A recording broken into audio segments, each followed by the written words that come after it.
Nah, kita akan mendengarkan, setelah ini kita akan mendengarkan dari teman praktisi. Benar ya. Mbak Tanti adalah ibu rumah tangga di BSD. Nah, beliau menyebut dirinya seperti itu. Kemudian pelaku hidup serasi alam, praktisi rumah lestari air, dan pengelola dari Bumi Macakal. Nah, Bumi Macakal ini ada IG-nya. Silakan nanti dikunjungi sendiri di Instagram Bumi Macakal. Nah, untuk mengenal lebih dahulu mengenai Bumi Macakal, kita akan mendengarkan presentasi tentang kegiatan Mbak Tanti di sana. Mbak Tanti mungkin hendak menyapa dulu teman-teman yang ada di sini. Silakan Mbak Tanti. Terima kasih Mbak Chandra. Bismillahirrahmanirrahim. Assalamualaikum warahmatullahi wabarakatuh. Selamat pagi semuanya. Sebelumnya saya ingin menyapa dulu Bapak Guru kami ini Pak Anam, kemudian Ibu dosen Mbak Kamilia, Bang Chandra, Mbak Duma yang sudah standby dari tadi pagi. Salam kenal untuk semua teman di komunitas Akademi Rakyat Mandiri Pangan dan para peserta semua. Saya memberanikan diri untuk berbagi di sini dengan harapan bisa memberikan inspirasi kepada teman-teman dan juga mendapat saran dan masukan untuk perbaikannya. Jadi untuk mempersingkat waktu, kita akan mengikuti presentasi ini. Ya, silakan Mbak Chandra. Baik Mbak Tanti. Assalamualaikum warahmatullahi wabarakatuh. Untuk memulai presentasi ini, saya ingin menceritakan secara singkat tentang rumah kami, Bumi Macakal. Nah, kalau ditanya rumah apa ini? Kok ada namanya? Sebenarnya ini adalah rumah tinggal biasa. Pada zaman dulu ada tradisi untuk memberi nama rumah tinggal. Nah, saya pikir tradisi ini cukup menarik untuk dilanjutkan. Biasanya nama rumah itu mencerminkan kepribadian atau harapan atau cita-cita pemiliknya, tidak peduli berapapun ukurannya. Nah, Macakal berasal dari bahasa Sunda yang artinya mandiri atau self-sufficient. Rumah ini bertujuan untuk menjadi rumah yang mandiri air, pangan, energi, dan pengelolaan sampah. Harapan kami adalah kehadiran kami di sini meninggalkan jejak ekologi seminimal mungkin terhadap lingkungan di sekitar kami. Nah, ini adalah sekarang kami masih sedang dalam tahap persiapan dalam hal energi.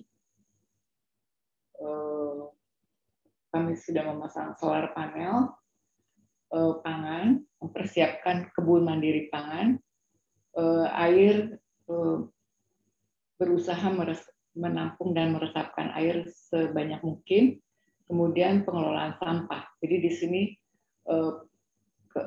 polisinya adalah tidak ada sampah yang keluar dari rumah kami. Jadi harus dikelola semuanya sendiri.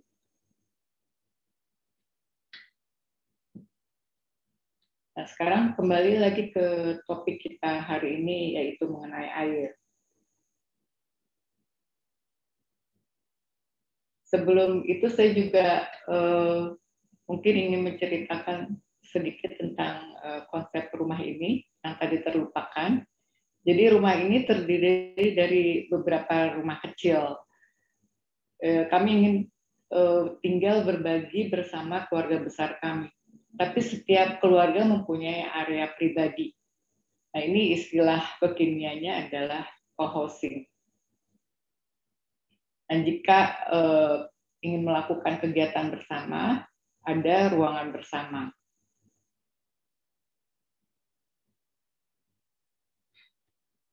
Jadi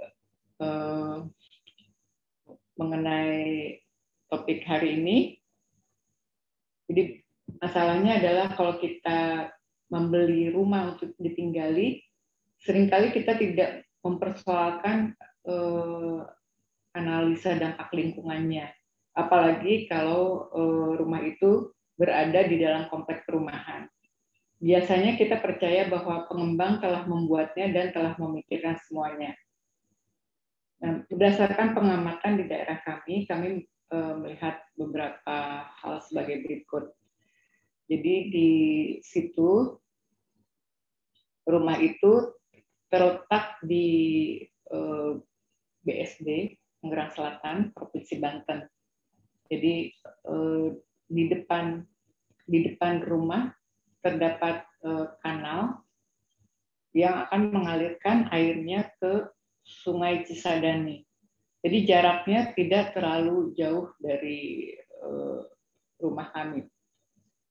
Kemudian ada fasilitas sambungan PAM, tetapi kelihatannya banyak rumah juga yang melakukan pengeboran air tanah, jadi menggunakan air tanah, mungkin sebagai cadangan.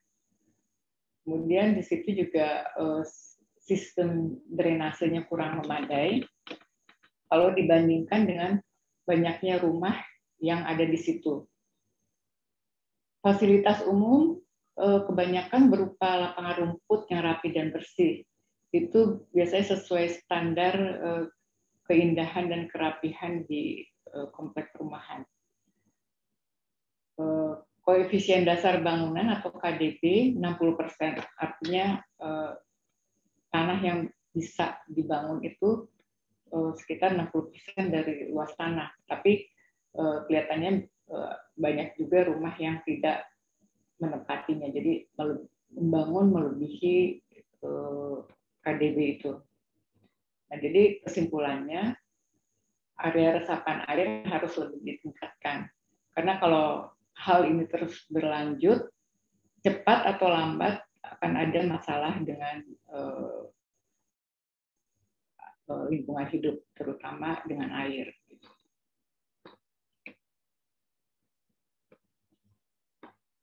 Nah, dengan pertimbangan yang tadi sudah saya sebutkan, jadi kami memutuskan membangun rumah itu dalam bentuk rumah panggung. Jadi ini rumah panggung ini semuanya, jadi semua aktivitas kegiatan sehari-hari, terutama aktivitas istirahat dan bekerja waktu WFH ini, itu ada di area atas.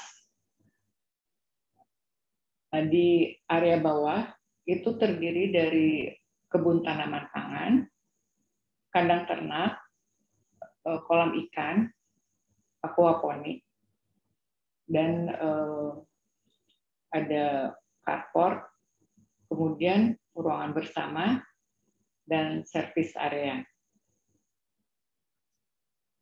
Nah, jadi air itu diresapkan dengan ke dalam tanah melalui lubang resapan biopori dan pori bumi, dan yang nanti akan saya jelaskan lebih lanjut di bagian air hujan. Kemudian juga ada sumur resapan. Kolam ikan akan menampung air hujan juga.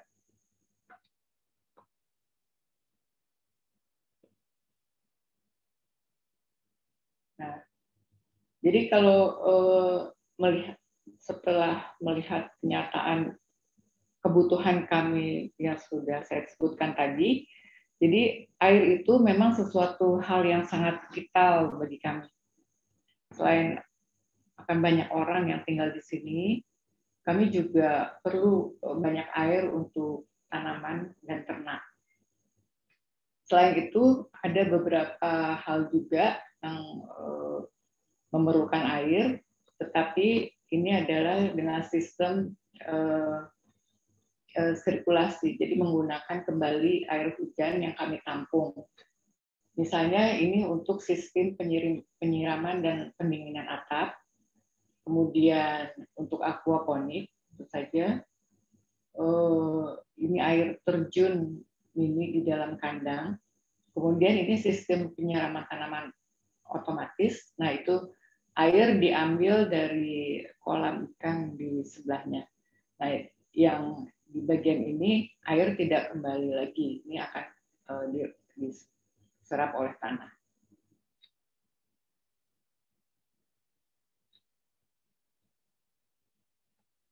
Nah, sekarang kami mempunyai beberapa sumber air. Sumber air yang pertama adalah air pump. Fasilitas ini sudah tersedia dan wajib dipasang jika membangun di sini. Kemudian ada air tanah, ya, itu dengan memakai jet pump dan pompa tangan. Jadi terpaksa juga menggali dengan membuat sumur bor untuk cadangan juga. Nah, sekarang kita dan kemudian ada air limbah. Nah, air limbah itu saya anggap sebagai sumber air karena air limbah itu akan berusaha dipakai kembali, minimal untuk menyiram tanaman dan untuk pembersihan rumah. Nah, sebenarnya untuk air limbah, prinsip yang harus diingat adalah sebisa mungkin mengurangi produksi air limbah. Jadi artinya kita berusaha untuk hemat di kegiatannya supaya air limbah yang dihasilkan sedikit. Jadi makin sedikit air limbah justru itu makin baik. Gitu. Nah, sekarang ada beberapa kegiatan sehari-hari yang memerlukan banyak air dan kita juga bisa melakukan banyak penghematan di situ. Dan ini juga sudah dilakukan di Unma Cakal ini. Misalnya untuk mandi. Ya. Dengan di sini kami memakai shower untuk di kamar mandi karena shower itu akan lebih hemat daripada mandi memakai gayung. Nah, air mandi itu sebisa mungkin ditampung di dalam ember untuk bisa digunakan kembali untuk mesin menyiram kloset. Mungkin nanti juga akan saya tunjukkan ini embernya. Kemudian seperti sikat gigi juga, sikat gigi, mencuci tangan itu air tidak boleh dibiarkan untuk terus mengucur, jadi harus keran harus dimatikan. Kemudian kami mencuci pakaian hanya jika cucian sudah cukup banyak untuk masuk ke dalam mesin cuci. Kemudian juga yang settingan yang dipakai untuk mesin cuci itu yang paling rendah. Kemudian juga kami tidak pernah mengeringkan baju dengan memakai mesin cuci. Hal lain yang bisa dilakukan adalah cara mencuci piring. Jadi mencuci piring itu juga diusahakan air bilasannya itu ditampung dulu di dalam baskom supaya lebih hemat. Jadi seperti mungkin kalau kita lihat abang-abang yang cuci piring di pinggir jalan, nah sebenarnya juga itu cara yang cukup hemat ya, tapi kita akan melakukannya dengan lebih baik. Gitu. Nah,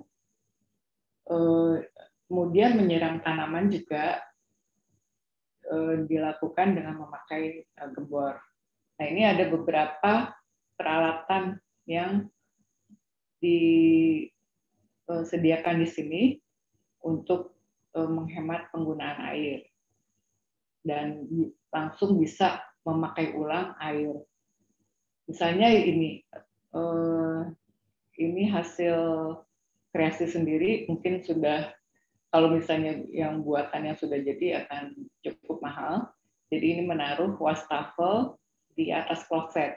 Jadi kalau kita cuci tangan di sini, air akan langsung masuk ke dalam ini tempat untuk penampungan air untuk menyiram kloset.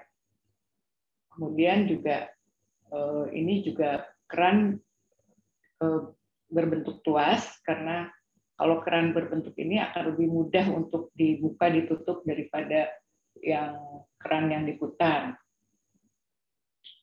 Ini tadi saya sudah membahas soal shower ini. Kemudian juga kloset di sini yang ada bioplasnya, karena perbedaannya cukup banyak antara untuk yang untuk menyiram yang kecil itu 3 liter dan 6 liter. Nah, ini kalau misalnya kita tidak bisa membuat yang canggih, ya pakai ember saja. Jadi ini taruh ember di sini. Kalau ada juga sekarang ember yang bisa dilipat, digunakan jika perlu saja. Jadi kalau cuci tangan, wudhu, bahkan mandi pun air bisa masuk ke sini dan bisa digunakan untuk menyiram kloset. Selain itu juga kalau di dapur untuk jika mencuci beras, sayur dan sayur, daging, ikan, itu airnya dimasukkan ke sini dan bisa dipakai untuk menyiram tanaman. Nah, sini juga ada keran wudhu. Nah, ini keran wudhu hemat air. Jadi ini sekali ditekan, jadi orang harus selesai berwudhu hanya dalam waktu 1 kali tekanan. Jadi itu akan mengeluarkan sekitar setengah liter air. Jadi setengah liter air per wudhu. Itu juga yang dilakukan oleh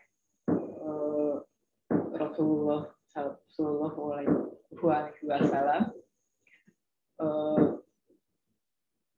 Kemudian juga nah, untuk supaya air limbah itu juga lebih gampang untuk difilter nantinya, di bawah bak cuci dapur ini dipasang grease trap, jadi alat penangkap lemak, sehingga lemak-lemak sudah tidak ikut ke dalam saluran air. Sabun yang dipakai juga sabun dan yang lain-lainnya itu juga yang ramah lingkungan. Ini contohnya di kamar mandi kami memakai sabun organik yang tidak mengandung bahan-bahan kimia yang biasa dipakai di sabun. Kemudian memakai siwak atau sikat gigi bambu. Nah, di dapur dan untuk mesin cuci kami memakai perak ekoenzim, nggak lupa. Dan untuk noda yang agak susah bisa ditambahkan baking soda dan atau cuka. Nah, sekarang kita sampai ke bagian pengolahan air limbah. Bagaimana air limbah yang dihasilkan dari kegiatan tadi diolah. Di sini ada yang suka luput dari perhatian kita, yaitu air AC. Ya, kami di sini masih memakai AC karena ada masalah sedikit dengan lingkungan, yaitu di dekat sini ada orang suka bakar sampah. Jadi karena udaranya jadi sangat tidak menyenangkan, jadi kami terpaksa lebih sering menutup jendela dan pintu di sini. Nah, tapi diusahakan bahwa AC itu tidak pernah di-setel di bawah 23 derajat. Nah, ini saya baru membaca hasil penelitian bahwa ternyata air buangan AC itu banyak sekali ya. Ini perlu diteliti lagi lebih lanjut. Dari hasil penelitian itu katanya AC 1 PK itu membuang air sebanyak 1,1 liter per jam. 1,5 PK 1,6 liter per jam, 2 PK 2,7 liter per jam. Saya pas baca ini jadi sayang juga ya, karena sekarang ini air AC itu digabung dengan air limbah. Padahal sebenarnya karena air AC itu sebenarnya air murni ya, karena mengandung TDS-nya juga rendah dan bersih, itu sebenarnya lebih gampang untuk dijadikan, untuk diolah menjadi air minum, terutama di musim kemarau di mana hujan jarang datang. Nah, kalau untuk air limbah tadi, itu setelah dari kamar mandi dan dapur akan masuk ke dalam toren khusus air limbah. Nah, sebelumnya ini air tersebut akan melalui bak filter. Di sini bak filter air limbah ini terdiri dari ijuk, pasir zeolit, pasir halus, kemudian ijuk lagi, arang, pasir silika, pasir zeolit. Ini kelihatannya ada satu yang tertutup, yaitu batu. Nah, sesudah mengalami penyaringan ini, hasilnya rata-rata seperti ini. Jadi airnya itu sudah bersih dan tidak berbau. Nah, air inilah yang dipakai untuk menyiram tanaman atau mengepel lantai dan kegiatan pembersihan lainnya. Nah, untuk ekoenzim, sekarang kami mulai produksi cukup banyak ekoenzim. Oleh karena itu, kami berusaha untuk membersihkan got di dekat rumah selama mungkin beberapa minggu sekali. Kalau baru panen cukup banyak, itu dimasukkan ke dalam got. Tujuannya adalah supaya mengurangi pencemaran terhadap lingkungan, gitu.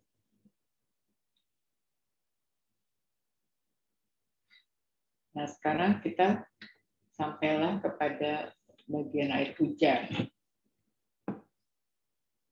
Nah, kalau di Quran itu banyak sekali, cukup banyak ayat yang membahas tentang air hujan. Dan saya kasih contoh 3 di sini.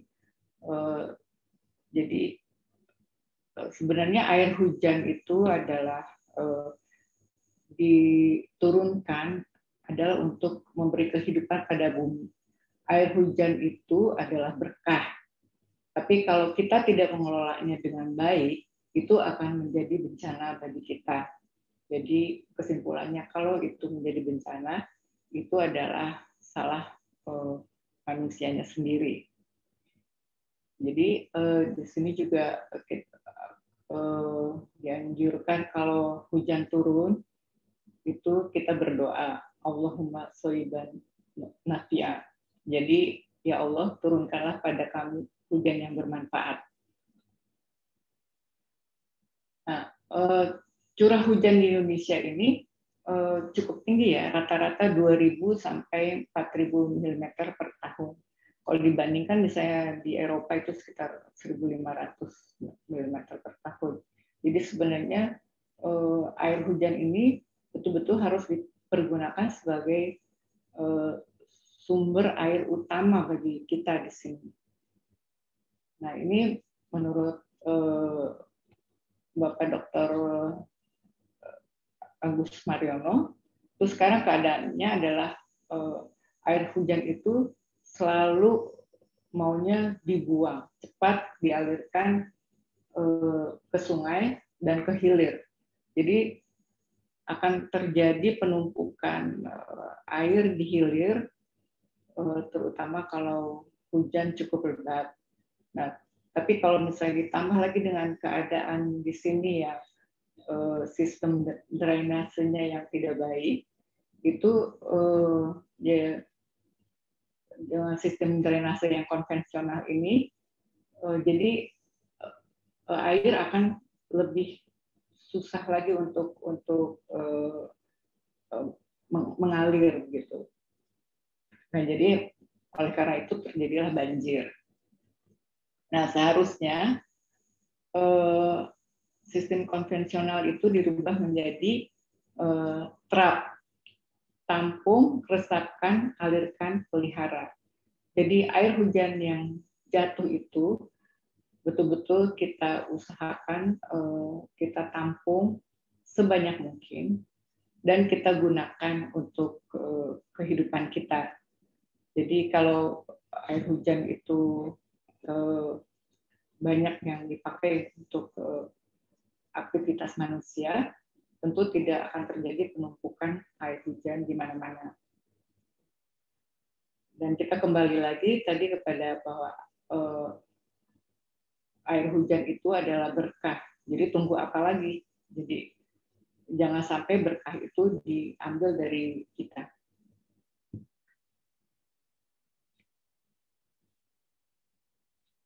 Nah, sekarang dengan pertimbangan tadi, ya kami berusaha untuk menabung dan memanen air hujan semaksimal mungkin. Yang pertama dilakukan adalah seperti yang memang sudah kewajiban sekarang kalau membangun itu memakai sumur resapan. Kemudian juga kami membuat banyak lubang resapan biopori dan pori bumi. Nah, apa bedanya? Nah, lubang resapan biopori itu adalah lubang sedalam 1 meter dengan diameter 10 cm. Nah, lubang ini dipakai untuk jadi kita bisa membuang sampah organik ke dalamnya. Nah, dengan adanya sampah organik itu, mikroorganisme dan makhluk hidup di dalam tanah akan mendapat makanan, dan mereka juga yang akan membuat biopori, ya, lubang-lubang yang akan membantu meresapkan air. Jadi di sini di lubang resapan biopori ini prinsipnya adalah kita tidak boleh menutup tanah. Jadi lubang itu hanya diberi perkerasan di pinggirnya saja. Karena tapi supaya tidak runtuh, lubang itu harus secara rutin dimasukkan sampah organik. Nah, kesalahan yang umum terjadi adalah lubang itu diberi pralon sampai sedalam 1 meter, dan itu akan menghambat kontak antara mikroorganisme dan makhluk hidup lain dengan makanan yang dimasukkan. Nah, jadi lubang resapan biopori ini fungsinya, jadi gunanya banyak sekali, jadi dan bisa memecahkan beberapa macam masalah sekaligus. Jadi untuk masalah tentang sampah itu teratasi, kemudian juga daya resap tanah itu bertambah, kemudian kita bisa menambah cadangan air tanah. Nah, kalau misalnya itu lubang itu sudah terlanjur dikasih pralon, mungkin itu fungsinya adalah sama seperti pori bumi aja. Jadi betul-betul hanya menginjeksikan air ke dalam tanah. Nah, di sini kalau menurut aturannya adalah biasanya yang ideal adalah lubang itu dibuat dengan jarak 50 cm sampai 1 meter. Di sini kami membuat sekitar 60 lubang. Nah, kemudian kami juga memanen air hujan, yaitu nah ini jadi karena kami mempunyai banyak sekali atap, ya, luas permukaan atap di sini cukup luas, jadi ini bisa dimanfaatkan untuk memanen air hujan. Nah, jadi atap rumah ini kita anggap sebagai sumber air. Menurut hasil penelitian itu bidang seluas 100 meter persegi dan dijatuhi air hujan selama 1,5 jam dengan curah hujan normal dapat menghasilkan air bersih sebanyak 3,25 meter kubik, cukup untuk keperluan satu keluarga selama 1 minggu. Nah, bagaimana cara kerjanya?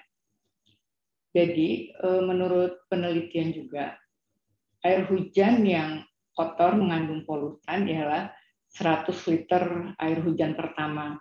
Jadi biasanya sekitar 10 atau 15 menit tergantung derasnya hujan.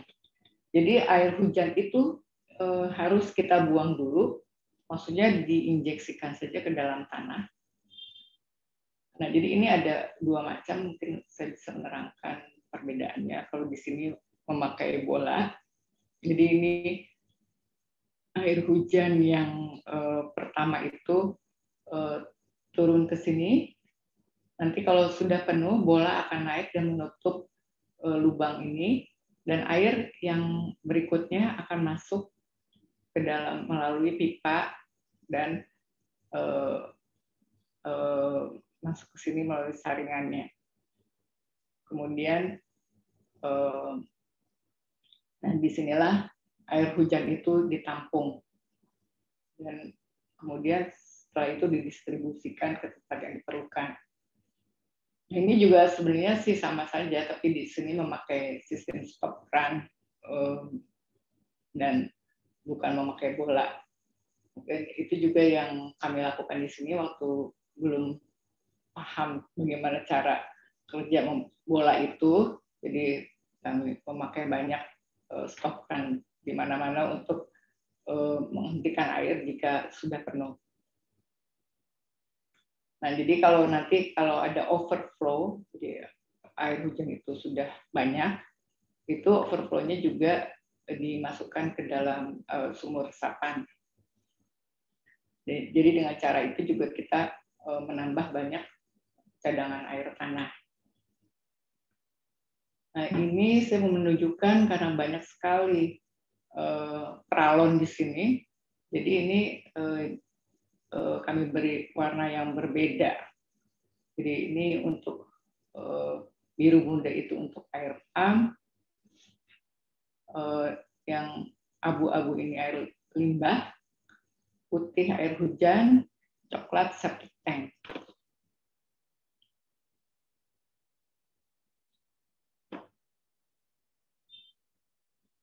Nah, ini adalah pemanen air hujan. Jadi setelah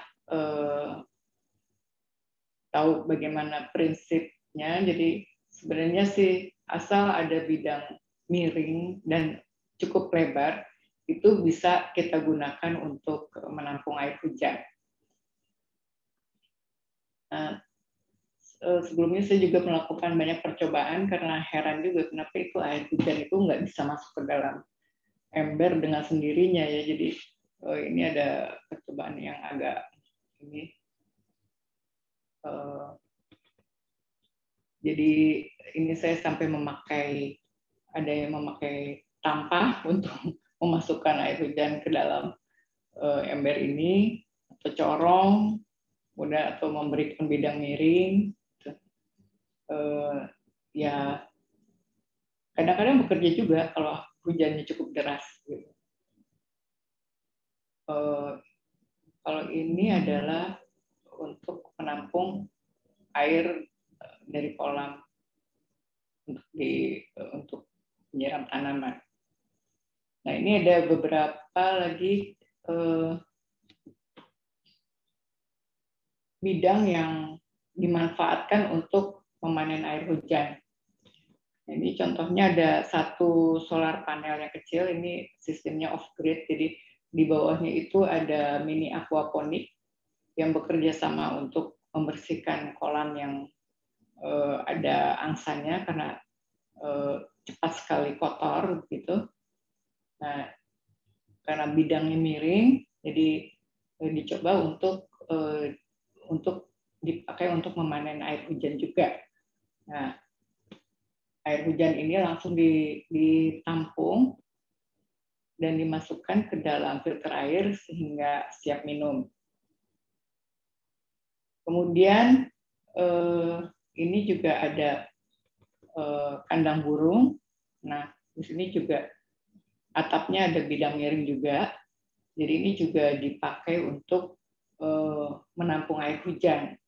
Air hujan itu dipakai untuk menjalankan, di sini ada semacam air terjun kecil. Jadi ini juga sistemnya berputar juga. Air hujan itu mungkin akan berkurang karena penguapan, tapi kebanyakan sih berputar di sini. Kemudian juga di sini juga bisa menampung ember ini untuk menampung air hujan, jadi untuk menyiram tanaman di sekitarnya. Nah, di sini juga ada kanopi yang dimanfaatkan juga untuk memanen air hujan. Nah,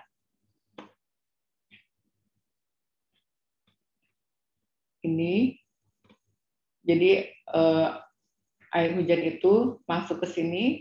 Nah, di sini dipakai untuk melalui filter air. Jadi air hujan di sini adalah siap minum. Nah, yang sisanya itu akan masuk ke dalam ini. Ini adalah meja kayu yang berfungsi sebagai penampung air juga. Nah, air hujan yang ditampung di sini dipakai untuk menyiram dan membersihkan lantai. Nah, karena kami memutuskan untuk memakai semaksimal mungkin air hujan selama ada hujan, jadi kami memasang toren air di mana-mana yang cukup besar. Jadi kalau mau pasang toren itu memang kita harus menghitung dengan teliti ya besarnya luasan permukaan atap dan banyaknya toren yang diperlukan. Jadi waktu itu kesalahan yang dilakukan pertama adalah tidak mengira bahwa dan tidak menghitung perkiraan air hujan yang akan dapat ditampung, sehingga toren yang disediakan terlalu kecil dan ternyata hanya dengan satu kali hujan air hujan itu membludak begitu karena dari atap dari 6 rumah. Sekarang jadi ada cukup banyak toren, jadi ada yang ukuran 3.000 liter, kemudian yang ini 3 kali 1.000 liter, kemudian ada lagi yang 2 kali 300 liter. Nah, air hujan yang ditampung di sini itu ada yang disambungkan ke dalam stasiun air minum. Jadi ini untuk filter air minum yang dilengkapi dengan filter yang cukup lengkap dan lampu UV. Jadi moga-moga hasilnya adalah betul-betul air minum yang aman untuk diminum. Kemudian untuk kami juga membuat memproses air minum itu dengan elektrolisa itu menjadi air basa dan air asam. Nah, air basa itu berguna untuk kesehatan, sedangkan air asam itu berfungsi sebagai desinfektan. Jadi di sini juga tidak usah membeli desinfektan lagi.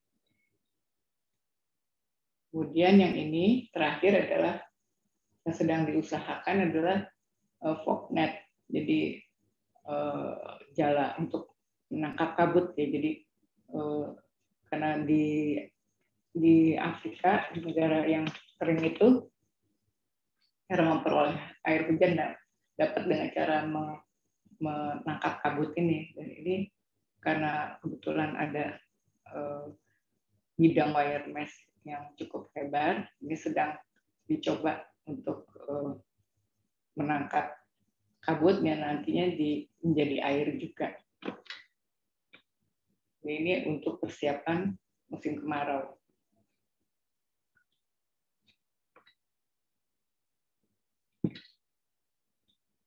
Nah, untuk mengakhiri, nah ini di fasum sebelah rumah kami itu cukup luas dan belum ada yang mengelolanya.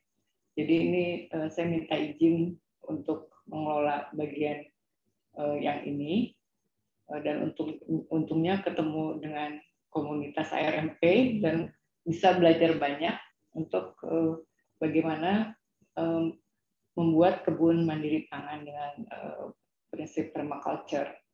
Jadi di sini juga untuk persediaan airnya, di sini ada kolam yang dibuat untuk sebenarnya juga untuk mencegah air yang cukup besar dari kalau jika ada hujan. Jadi ini air itu akan masuk ke dalam sini. Kemudian juga dipakai untuk menyiram tanaman pada saat tidak ada hujan. Kemudian juga di sini saya membuat banana circle itu juga untuk persediaan air. Demikian presentasi dari saya. Terima kasih banyak. Nanti akan dilanjutkan dengan diskusi jika ada pertanyaan. Terima kasih. Oke, terima kasih Mbak Tanti untuk presentasinya. Ini banget ya, padat banget ya, ilmu-ilmu baru kalau bagi saya ya yang di-sharingkan oleh Mbak Tanti. Oke, Mbak Tanti untuk menggunakan waktu ini dengan lebih bijaksana lagi, mohon Mbak Tanti untuk lihat di chatbox ya, ada pertanyaan-pertanyaan juga dengan Mbak Tanti.